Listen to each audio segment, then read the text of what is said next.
Good afternoon, actually good evening, forgetting what time of day it is. I'm John. I'm the event director at Literati Bookstore. We're pleased to welcome Jenny Bhatt and Suman Mallick for a themed conversation about norm-defying South Asian protagonists in fiction, though as well they will be sharing from their recent books as well, which we're very excited about. First, a couple overview, or just an overview of our webinars. The chat is closed, but you may want to keep the chat window open because I'll be present in the chat to drop links to where you can purchase all the books that are discussed tonight from Literati Bookstore. And as well, if you're watching us later on YouTube, there will be links to purchase books from Literati Bookstore in the description below. You can also use the Q&A feature of the webinar to submit questions for our authors at any time.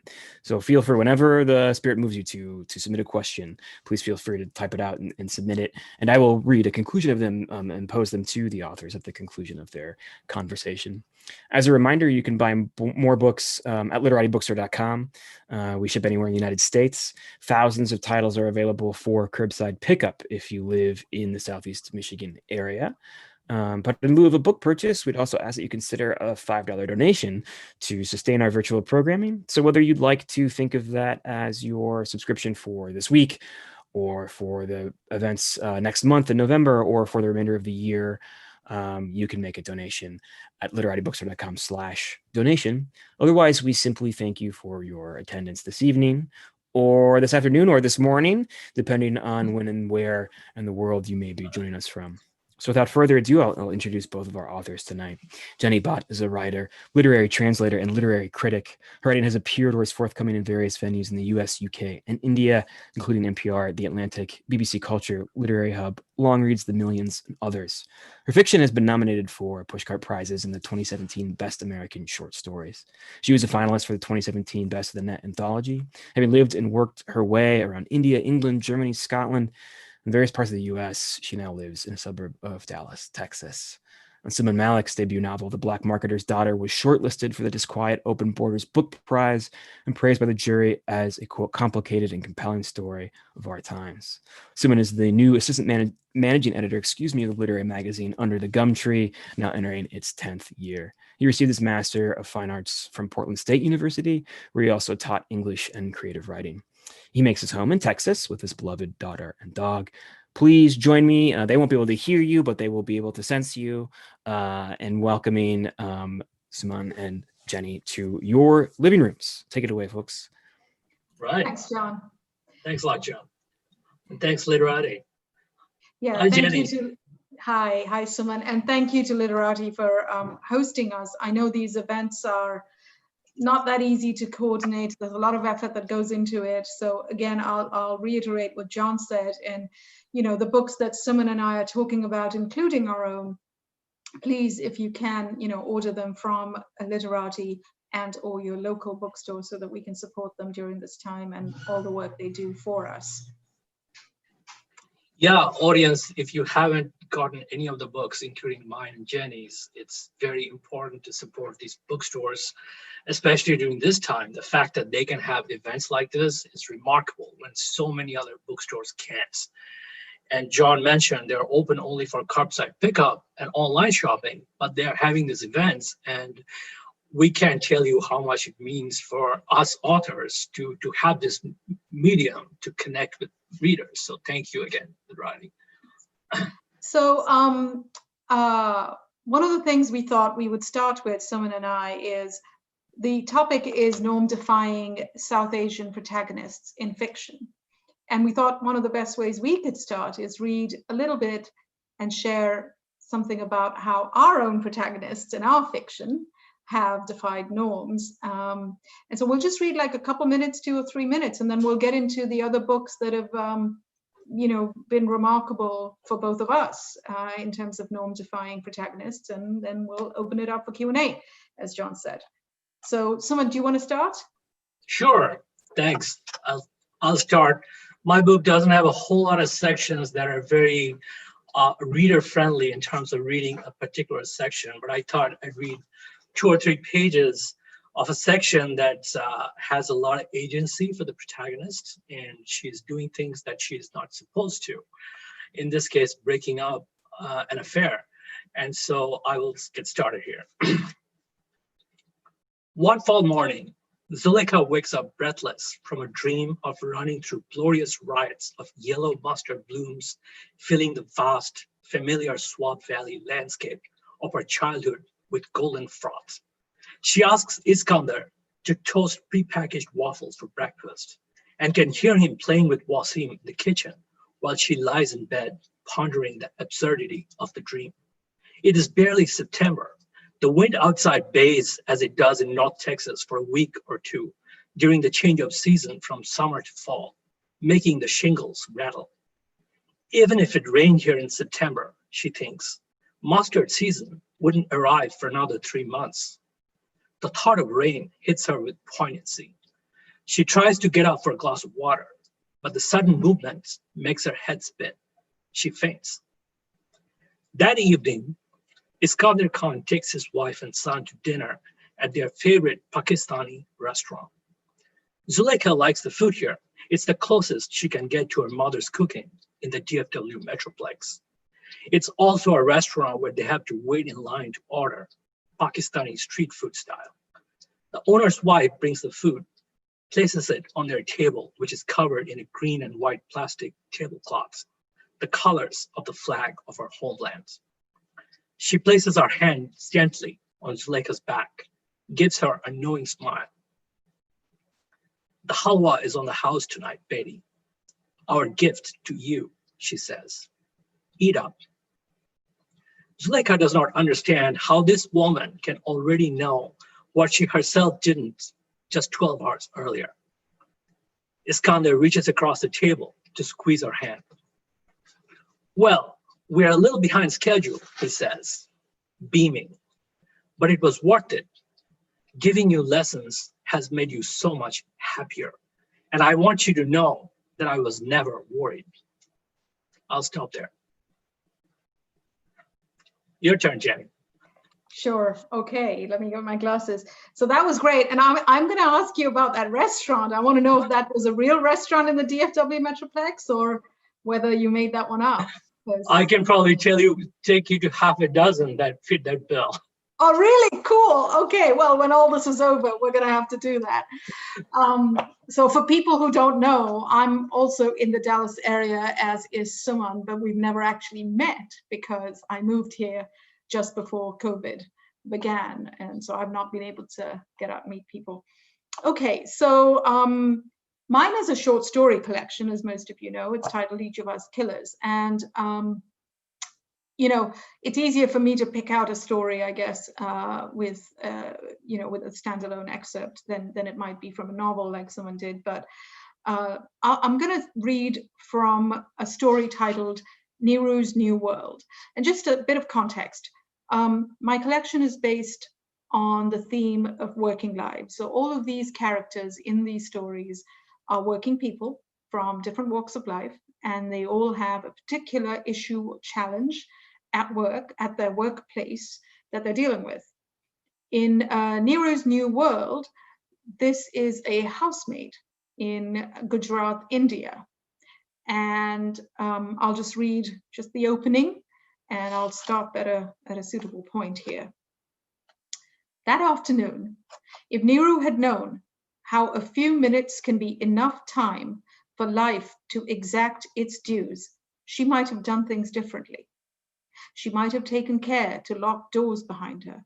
She might even have stayed put on that front porch swing, leaning back, feet skimming the tiled floor to and fro, as warm air blew from the ceiling fan. When no one was around, this porch was her favorite part of the house, as it allowed her to take in the always blooming, always colorful garden. These days, it was emitting a spicy clove fragrance from a profusion of small white blossoms. At this hour, in the posh Prahlad Nagar neighborhood of Ahmedabad, menfolk were away at work and womenfolk were napping or watching TV in their air-conditioned bungalows. Cleaners and cooks, many from her home state of Rajasthan, had finished their work rounds. Live-in maids like her were also stealing a few winks.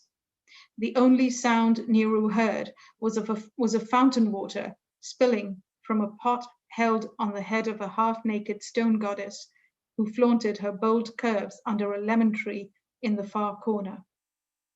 Nero could sit here for hours and daydream about, oh, so many things her new world, which she had known for less than a month, had to offer.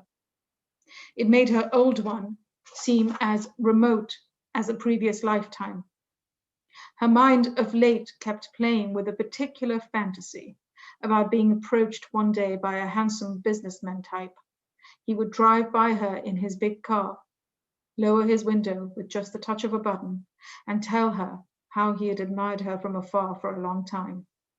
She would be shocked and a little scared, glancing around to see if anyone was watching. But he would be such a decent, polite type, making her melt like ghee with music playing softly just for her, that she would glide into his car when he held a door open. This was about as far as she got, try as she might to imagine what would happen next. Ba and Vinnie Bobby had gone to visit relatives for the day. The house was locked, but they had given her a set of keys, so she could, at the usual time, begin her late afternoon chores. For now, she had another hour to let the April sunshine filter through wide-canopied gulmohar trees onto her bare feet and arms, to let the sky peek through leaves and light up her hope-filled soul. The Istriwala had dropped off a bundle of neatly pressed clothes. It sat beside her on the swing. Idly, humming under her breath, she undid the knotted cloth covering. Inside, a beautiful lehenga set and several men's shirts lay crisply folded, smelling new. She fingered the gold resham embroidery and flashing mirror work on the lehenga, which was the color of old roses. It was the sort of thing her favorite Bollywood star might wear, complete with matching lips and nails, and the dancing, laughing image she had so many times in stolen glimpses from the always-on TV as she went about her housework, in glossy pages of newspaper inserts and magazines that she organized daily on tables around the house, and on large advertisement boards looming above every street corner nowadays, shimmered before her now. This lehenga was also probably worth more than a year of her pay. The next thought made her shiver. What if she tried it on for just a couple of minutes? No one would ever know. She would have it back in the laundry bundle as if untouched, well before the family came home. She got up so quickly that dizziness nearly overcame her. Grabbing the bundle, she unlocked the house with shaking hands. In front of a full-length mirror in the downstairs bathroom, she undressed, dropping her cotton salwar kameez to the floor. For a moment, she looked at her almost naked childlike body with its barely there breasts and sharply jutting bones. The dullish, nut brown color of her skin was the stinging insult to the injury she always felt when she observed herself like this. Then, as always, to make herself feel better, she unplaited her thick black hair, shaking it out around herself like a shining veil. She had yet to meet another woman with hair as lush as hers. Anyways, and I'm going to stop there because she goes on to wear the clothes and then something really bad happens. So this is where she was defying the norms by being a housemaid and doing things that she wasn't supposed to do. And so I will stop there. Wow, I wish you could continue, but thank you, Jenny. That's fantastic. This is one of the few, this story is one of the few where I've written from the woman's perspective, because a lot of the stories, and I get asked this a lot of my stories are, dealing with men in the workplace. Mm-hmm. But anyways, Mm-hmm. It's kind of, I know it's one of those odd questions you get a lot too, so, because yours is. It is. And and maybe it's a little bit different from topic, but this collection has probably one of the best two-page stories I read in a long, long time. I can't recommend it enough to anybody attending this event here, because it's just so magnificent to be able to capture so much action and emotion into 2 pages that Jenny does. And I don't want to spoil it for anybody else. Thank you. So let's get into we've both written our debut books with norm-defying protagonists, and when you and I started talking in email about this conversation, we said, why don't we discuss other books that we find interesting because of the norm-defying South Asian protagonists? And you had your list. Let's start with that, and then I'll go into mine. Yeah, sure. One of the things, I think it's very timely because it's like Leland Chuck last year had when came out, No Good, Very Bad Asian. He said something in an interview that really struck a chord with me. And what he said was, he was tired of reading about model minority characters.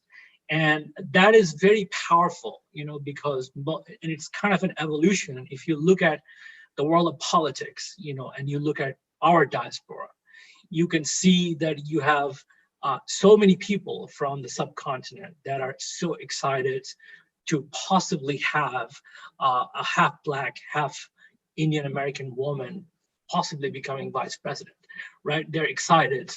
But at the same time, there are Indian Americans in very, very powerful positions in the current administration, right? And depending on your leanings, your beliefs, your politics, you can find one or the other equally despisable, right? And so I think that's kind of what we want to see in literature that deals with characters, protagonists of our diaspora as well. For the longest time, that was not the case. And so the three books that I wanted to discuss, in this event, kind of are characters that are doing things that are not necessarily expected of them. They have major character flaws, as does the protagonist in my novel. And they deal with the consequences as life is, because it kind of is one way of breaking the mold of this model minority that Leland talks about, right? And so the three books that I have picked, and I don't want to kind of go through mine in one way, but maybe I'll just talk about the first one, right? That's is the Reluctant Fundamentalist, right? I talked about it in your podcast, and the reason that book really resonates with me is multifold. But this is a protagonist who is Pakistani, an immigrant who has this wonderful opportunity to go to college in Princeton and gets this fabulous job. It's any would-be immigrant's dream life, if you will.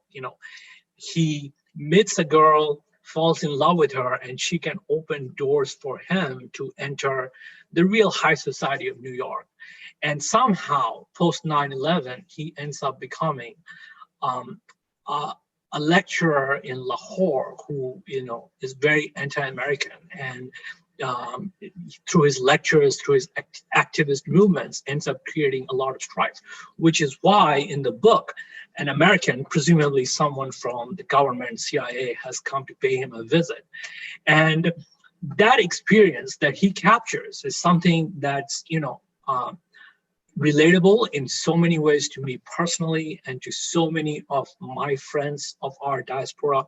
Anybody who lived through 9/11, post 9/11, went to the city or lived in the city, the way sometimes you felt, sometimes you could get a benign look, but you would try to find meaning in it. Like, is there something going on? Should I be watching my back? And the book captures that absolutely well. But what I really like about this norm-defying protagonist is that he is not afraid to take America to task. He's not afraid to call out evils of imperialism, if you will, right? So that's how he's so norm-defining. He does things that are not expected, and makes just a tremendous mess of his life that you not expect. You keep rooting for him, but you also are mesmerized by his failings. Well, and I love that book, Suman, because that's one of my favorite, obviously, by Mohsin Hamid. And what I like about that as well, what you just said, is he actually starts out trying to live by the norms. He's trying to be the good Muslim. He's trying to be the good American, right? He's out there, and he's in the US. This is all before the whole 9/11 thing happens, right? And so he's out there, he's trying to be the good guy, the good immigrant, basically. I mean, if I would say he's trying to be the good immigrant, he's trying to follow the norms, do the right things. Even, his white girlfriend, he's trying to do everything by the book with her. That's right. And then things just turn upside down. And so I think when it comes to norm, I was thinking about this topic, and I was thinking, when we talk about norm-defying South Asian protagonists, there's multiple ways of defining norm-defying. There's the protagonist of the Reluctant Fundamentalist, who is somebody who tries to live by the norms, and then some event or moment turns everything upside down, and they rebel against the system. That's right. Right. Then you've got the kind of protagonist who is basically just defying Eastern or South Asian norms, but they're still sort of complying with other norms, which may be the Western norms. So in their case, their rebellion is just against South Asian norms, which is not the case here. With Reluctant Fundamentalist, he's defying even the Western norms, right? Of what an immigrant. Yeah, and in that way, he's defying the expectations of his own family.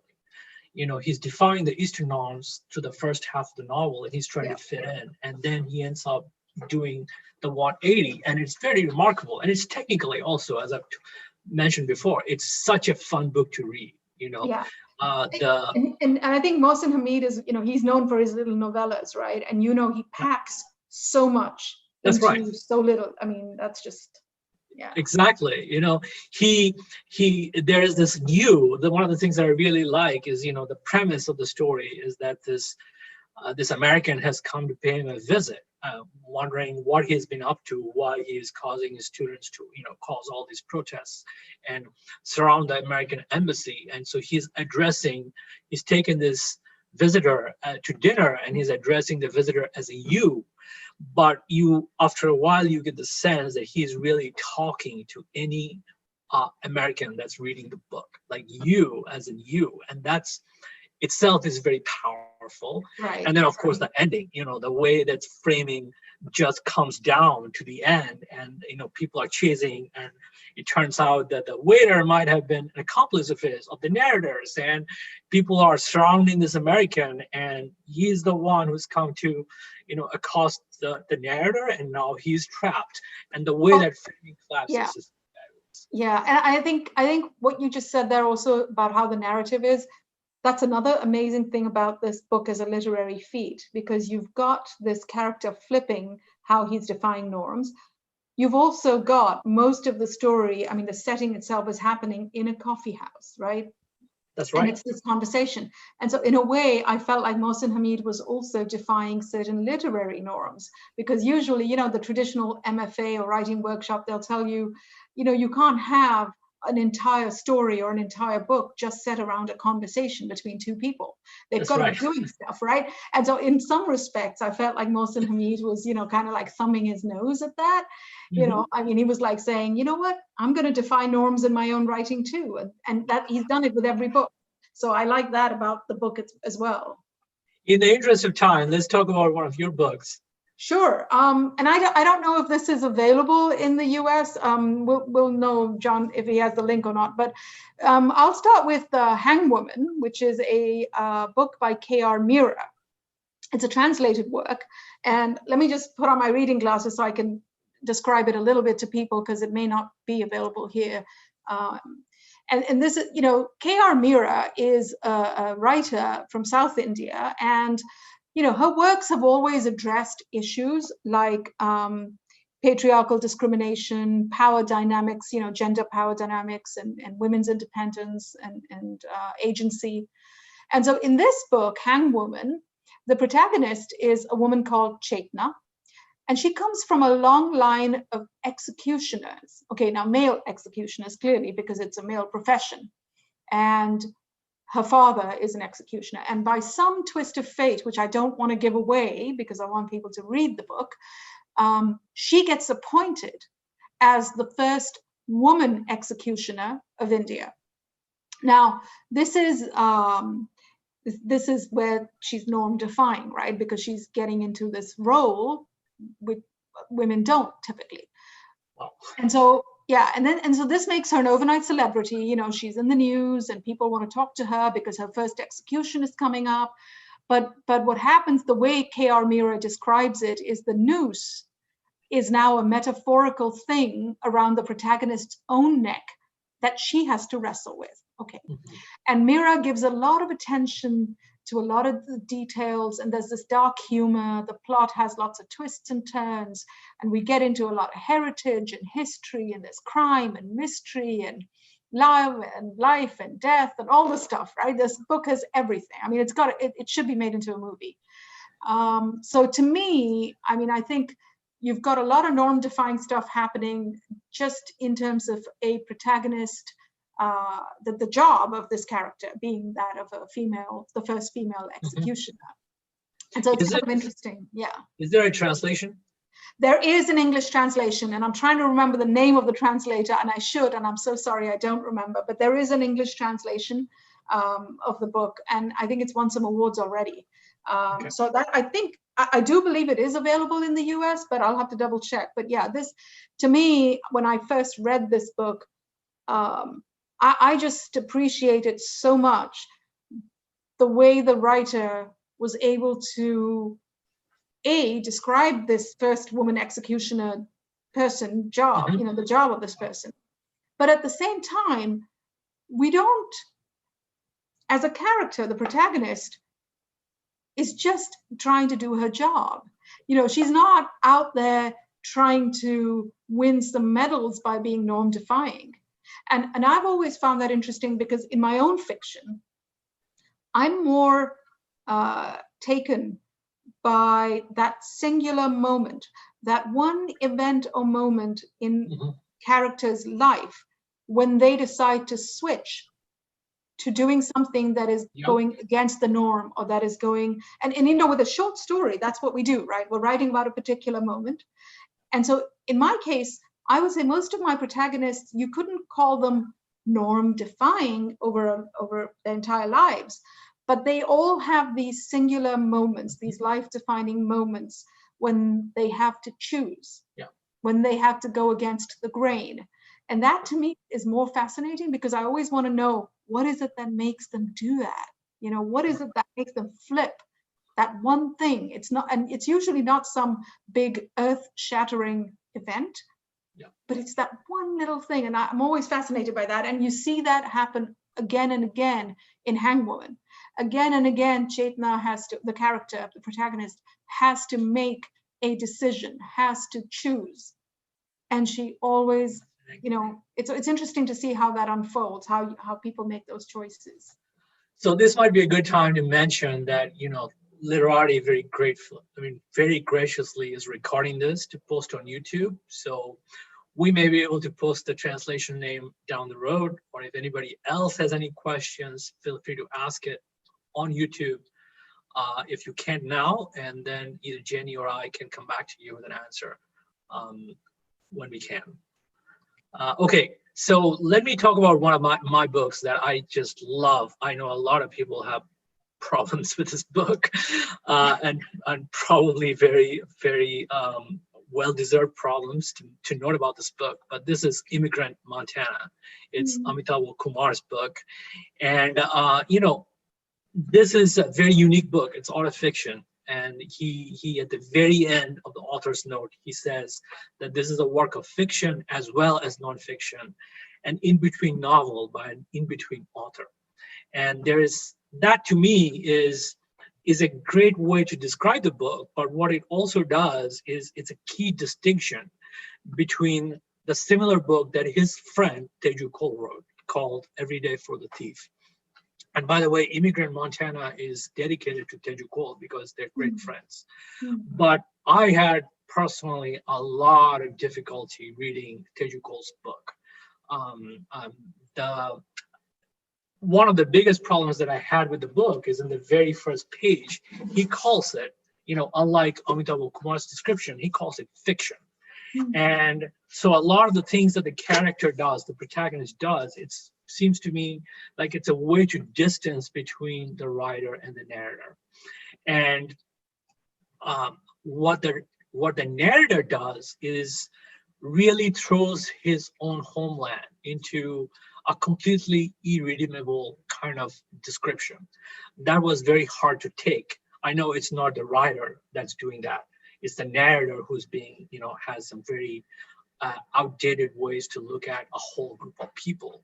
But I feel like the fiction description of that was somewhat problematic, which is why I love Immigrant Montana by comparison. The character is much more flawed here, as opposed to he does a lot more wrong things, but ultimately he's a lot more relatable. And that's what matters. There are complaints about the male gaze in this book, and yes, they're problematic. At no point does the narrator have sort of his comeuppance, if you will, which is something you'd like to see at a high level. But the fact that the writer can throw that out there, throw this character out there, and create one that has these major flaws, is nevertheless very audacious on the part of the writer, regardless of what problems you may have with the narrator. And that's what I find so fascinating sort of about this book. And I like it a lot. It's brilliant, it's politics. And this is a writer who's not afraid to be, a serial adulterer, be a real jackass, do things that are very, very sometimes obnoxious. But then he can't figure out what he did wrong, and he's fumbling around. He's going from person to person and trying to find himself while tackling graduate school is something that's, is not often talked about. And oftentimes, at least my personal experience going to college was not what was expected. So it was the image that you were supposed to have as a foreign student was somewhat more clinical and antiseptic, versus the inner thoughts and feelings of that student and what that student is dealing with in terms of their desires, their urges, their political feelings. And that's what Immigrant Montana does very well. So that's one of the reasons why it's highly norm-defying and can't recommend it enough. And stylistically too, it's just not something that you read very often unless you are reading Sheila Heti or, Teju Cole. So there's that going for it. And I've only read excerpts of Immigrant Montana, but I have to agree with you that generally when we read about South Asian immigrant students in fiction, and I was thinking, as you were speaking there, I was thinking of The Lowland by Jhampa Lahiri. Right. And she's got that, the student who's come from Kolkata. And we read about how, we read about the immigrant work ethic and, working hard. And of course, I've been that immigrant student myself, and I totally identify with that, with what Jhampa Lahiri wrote. So to some extent, yes, Amitabh Kumar did break some norms just in terms of how he wrote this character to begin with. So I totally agree with you on that. Now, I also agree with you that the bits that I read, I did have some problems with the male gaze that you described. Sure. And I know that, Amitabh Kumar is a professor. He teaches creative writing. And so he very knowingly created this particular protagonist to this unlikable character. Yeah, it's an unlikable character. And he very knowingly said, I'm not going to give you your expected typical good immigrant. That's right. So this is another story. I mean, it's interesting, both your picks, you've got these immigrants who are both saying, we're not going to be the good immigrant. We're not going to be that good immigrant that you expect. And so that's interesting. So I do agree with your assessment of the book. I personally had some issues trying to get through it, so I didn't finish it. But totally agree that it belongs in this category of norm-defying South Asian protagonists. And so, yeah. Yeah. No, I get that. Let's talk about one of yours. Yeah, so let's pick, this one is by Rakesh Satya. And it is, it's a terrific novel. It's called No One Can Pronounce My Name. So, it is a great book. And what I like about it, he's got two characters here, a guy and a girl, a woman, who are both norm-defying. and you've got this, I think it's Ranjana or Ranjani, it's been a while since I read it, but you've got this housewife, right? And, she's been married, she was an immigrant, she's been married for a number of years, and she secretly writes this erotic horror fiction, right? And she read Anne Rice or something, and so she's kind of been taken with that, and her kid's gone off to college or something, and she is secretly, unbeknownst to her husband or anyone, she's been going to this writing group, and by day she is a receptionist at I think a proctologist's office or something. And then she's got this thing that she's moonlighting and writing. So I thought that was a very delicious way of, totally defying the norms, because you read a lot about, women, South Asian women who come to this country and do the arranged marriage thing. And then, we read more about the immigrant assimilation challenges that they face. And we read more about them trying to get to, just adapt to their new country. And there is a bit of that too in this book, but I think the crux of this character is just her fascination with wanting to write this erotic horror fiction, which I thought was just great. And then the second character, yes, the second character you have is Harit, who is a gay character, but he obviously isn't out in the beginning, because he can't be. He's South Asian, good guy, but but there's this whole interesting thing going on where his sister died in some tragic way, and his mother is still grieving, and so Harit ends up dressing up in a sari and pretends to be the sister. That's right. And it's a remarkable scene. Yeah, remarkable scene. And then there are other remarkable scenes with Harit as well. When he's, he works as a sales assistant, right, in a shop, in a department store. And so there are other such scenes. But again, I thought that Rakesh Satyal did such a great job. And there's a lot of humor here in this book, and there's grief and drama. And I just think both of these characters were unlike the usual ones that you would come across in a book like this, or even what you would expect when you first read the description of the character. Oh, she's an immigrant, she's a wife, and then you suddenly find, oh well, she's got this whole other life. Yeah, and this book I think won maybe some awards too, or maybe it's his other book, Blue, I forget. But he's a fabulous writer, and I've read both stories. Just remember, I can't place which one won the awards, but they're both. He's a really good writer. Yeah. And his stories, this particular one, I can see why.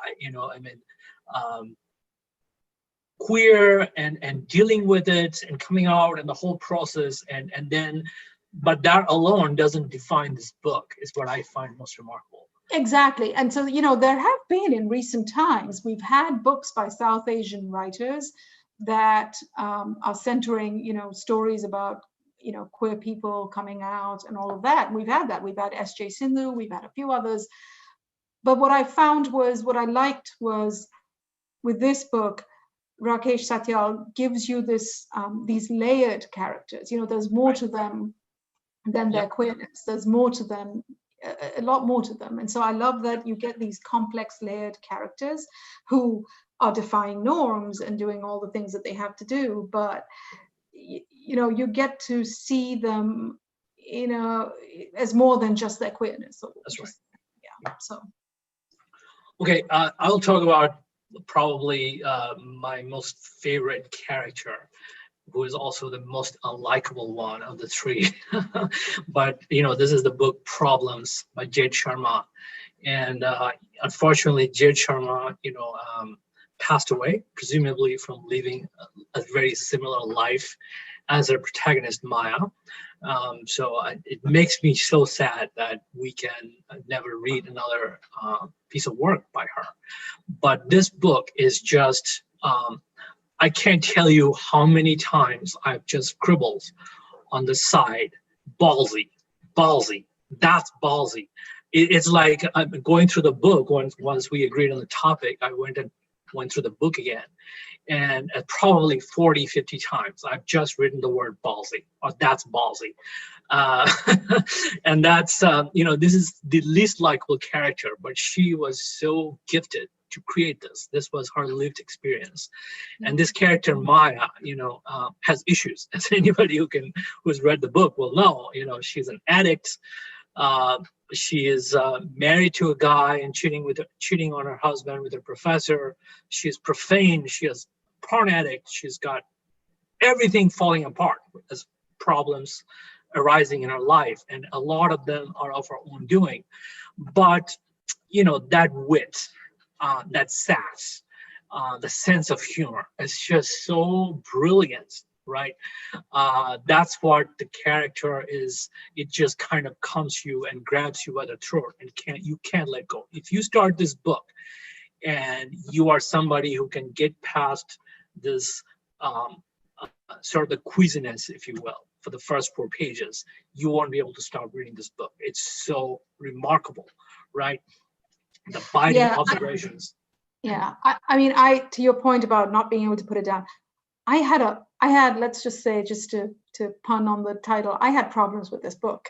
But like you just said, I could not put it down. Because as much as I had problems, and we don't need to go into the problems I had with the book, but as much as I wanted to finish it. I wanted to get through it. I wanted to know what was going on, and what I wanted to know more than anything is, how far is this writer going to go? Because that's what fascinated me. I felt like Jade herself had been defying certain norms by putting this character into this story and writing this story. And that there are things about it that I wish had been different, because there were things that I felt, initially I felt like, come on, student having an affair with a professor, come on, because I'll be honest, I've written one of those stories early on in my career, and I'm glad I did it and got it out of my system. I wouldn't do it again, but I was like, oh no, we don't want that, we don't need that, but then she does things with it that you're not expecting. Right, she doesn't stop.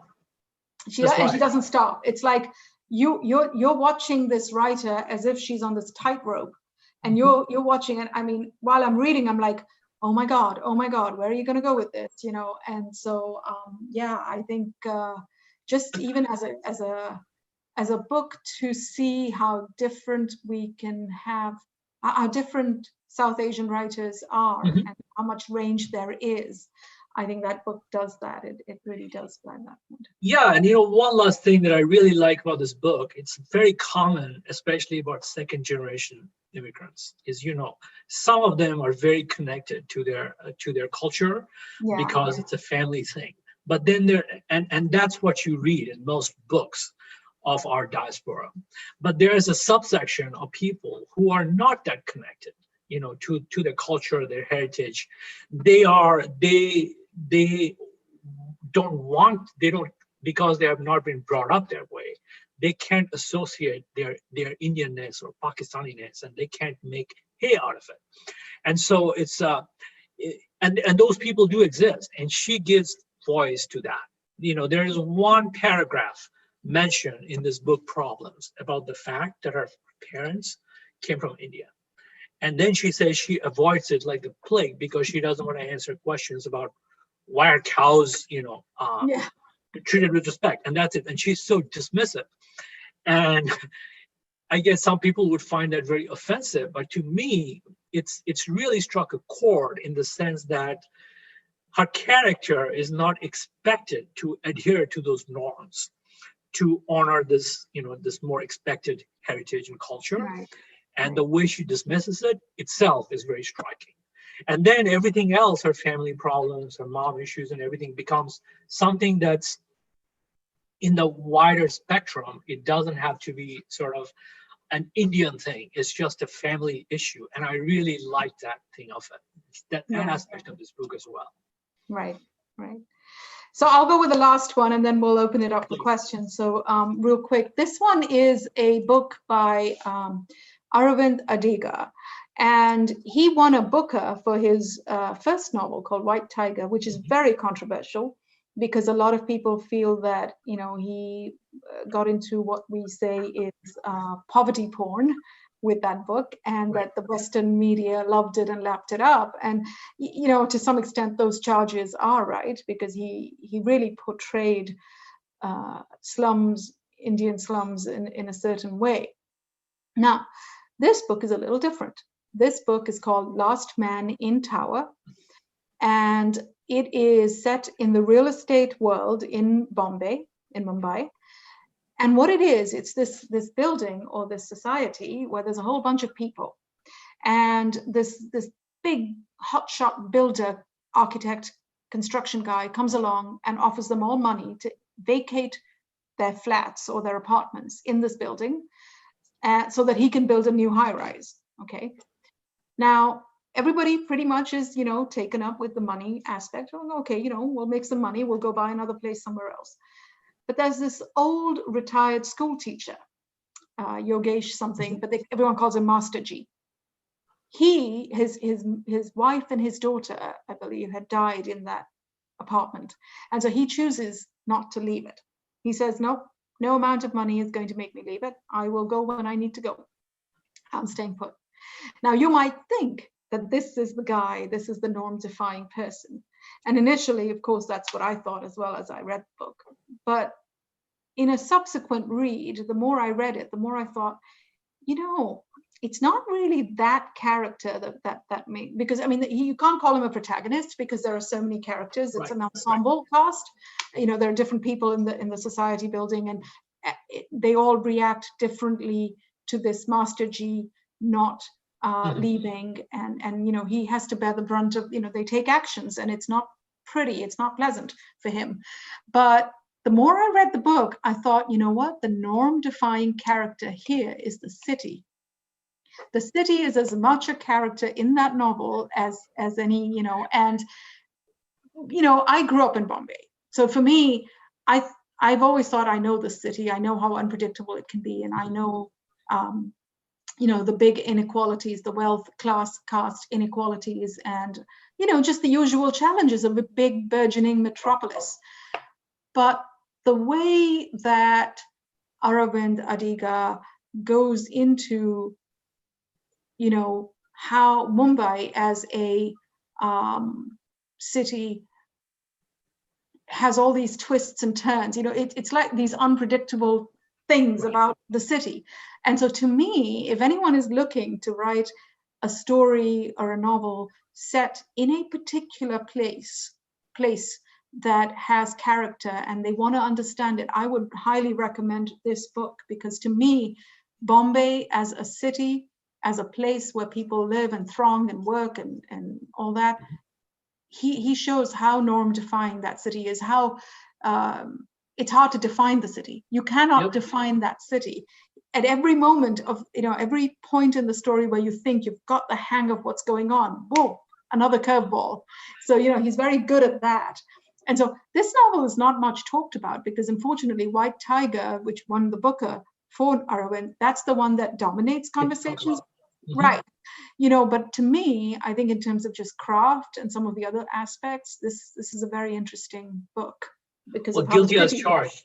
Yeah, and guilty as charged. I personally love White Tiger, but I have not read this book, so it's going on my list, my TBR.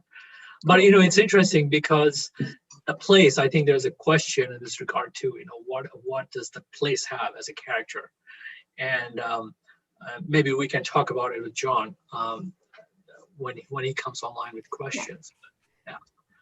Well, actually, there is a question to that point, so maybe we should start off with that audience member's question.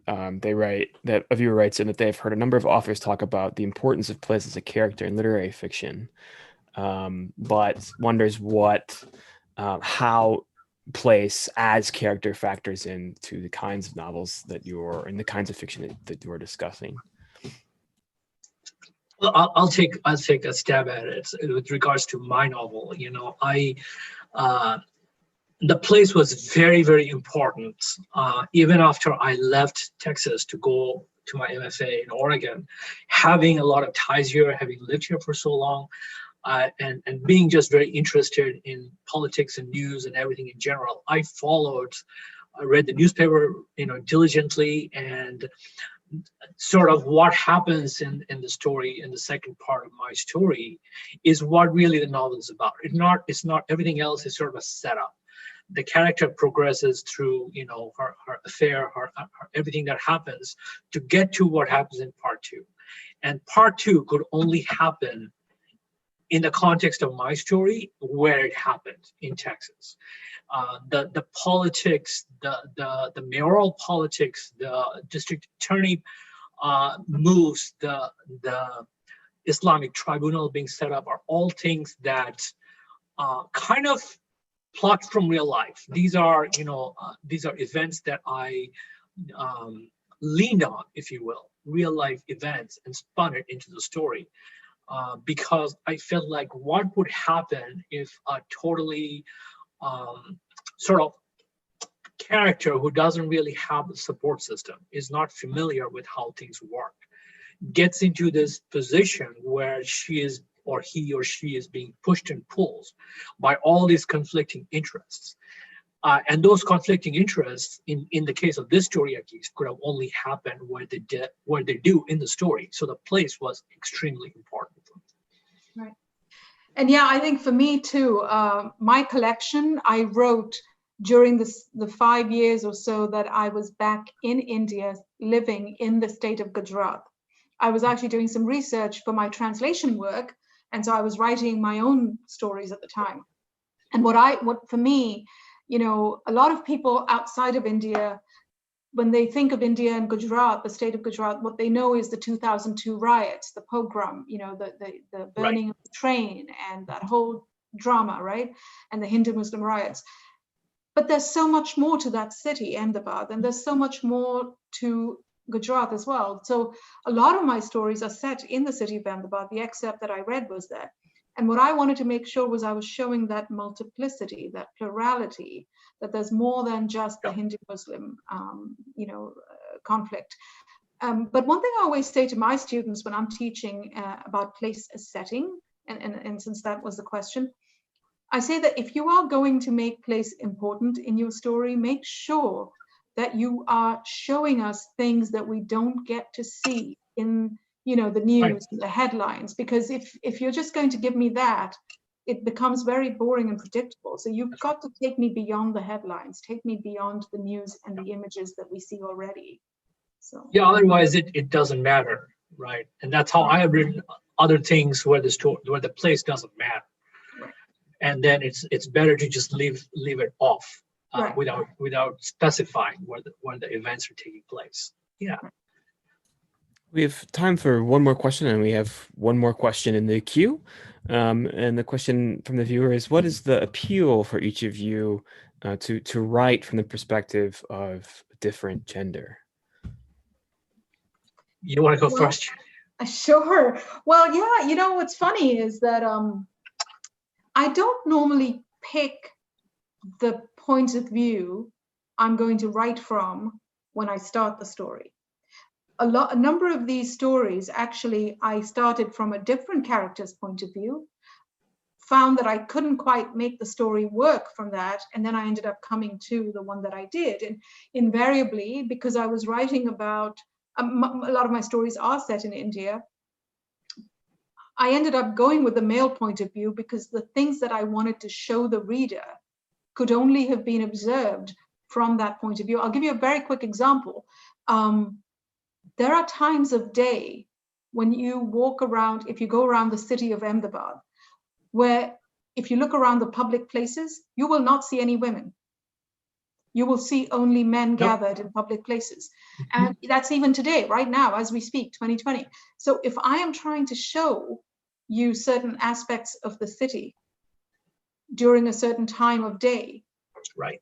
If I put a woman in there, it's going to be really weird because women don't walk about the city that way. If you're affluent, you're going to be in a vehicle, shielded. And if you're a working woman, you're not going to be out at that particular time of day. So in my case, it was a very necessary thing when I chose to write a story from a male point of view, because it just would not have made sense to try to do it from a woman's point of view. So it becomes a matter of necessity more so than a whimsy. And I can totally relate. I've seen that in my hometown as well. So that makes sense. In my case, it was a little bit different, John. When I enrolled in my MFA and I kind of made a project list of what I wanted to accomplish over the course of 2 years, I made a list of 6 or 7 stories, and I started thinking about them before I even actually arrived on campus. And I would say over the course of 2-3 months, it became sort of thematically obvious to me before anybody else that the stories really revolved around different female characters. And I don't know when the switch kind of flipped on, but I just took it as a challenge that, I've been writing for myself, and most of my characters have been male. Most of my protagonists have been male or undefined or irrelevant. And so it became a challenge that I took upon myself that, what, I'm just going to go spend these 2 years and doing this and see what happens of it. And I had the same experience as Jenny. One of those stories, I could not make it work from the female point of view. And so it changed. But the others happened that way. And I actually wrote them that way. And it was exhilarating, terrifying, most of all, a lot of research, but ultimately extremely educational. And I would say this is probably the 4th of those stories that would not stop, because once I got to that state, then I had to find a way through that state. And that's why the story, instead of what I had planned to be 30, 32 pages, ended up becoming a novel on its own. Well, so, yeah, go ahead. No, sorry. Finish your thought, please. No, so that's how it happened for me. It was a challenge, very frightening, but at some point I realized that I can do this. So it doesn't matter what the preconceptions are or what somebody thinks about it. I have done it. It's right there, and professors like it. Friends who are reading it, writers in workshops like it. So what? I shouldn't worry about whether I can do it or not, because I have done it. Yeah. We've reached the top of the hour. I feel like we could go another hour, so maybe we'll have to do this another time. Again, maybe in person next time. That would be Yes, nice. maybe. Absolutely. Have you both back at Literati, which would be absolutely delightful. But we've reached the top of the hour, and we just want to thank you again, Jenny Bhatt and Suman Mallick, for being here this evening, for joining us at Home with Literati, for sharing your recent books, and for discussing some really excellent titles that people can pick up from our bookstore as well, and hopefully add to not too tall bedside table reading lists. But we hope both of you continue to stay safe and be well, and we hope to see you at the bookstore soon. And to all of our attendees, we hope you continue to stay safe and be well, and we look forward to seeing you at the next event. And until that time, wishing you all well, and have a great evening.